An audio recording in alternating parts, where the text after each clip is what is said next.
Volám sa Iveta a v tejto firme pracujem 17 rokov. Začínala som ako operátor výroby a momentálne pracujem ako majster PH výroby.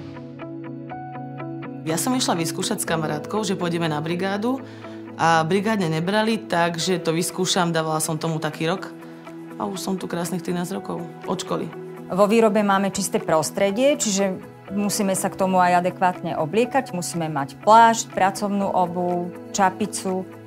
A keďže som silná alergička, tak mi toto čisté prostredie veľmi vyhovuje. Tu nie, podľa mňa nie je pozícia, ktorá by bola nejako fyzicky náročná alebo psychicky náročná. Každý by to podľa mňa zvládol. Nie je to nič namáhavé. Benefity, hlavne celkový najkrajší benefit je, že chodí výplata na účet. Pekná výplata na účet.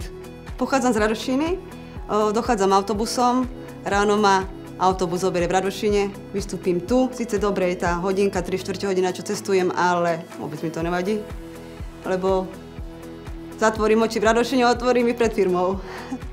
Konečne nám tu pustili rádio a to vám tak, akože prispieva k takej tej atmosfére, keď teda robíte úplne, aj keď akože sme unavené, alebo teda, že tá robota koľko razy stresujúca, áno. Ale keď to počujete hrať, tak to je akože balzam, fakt. A pekné pesničky nám hrajú.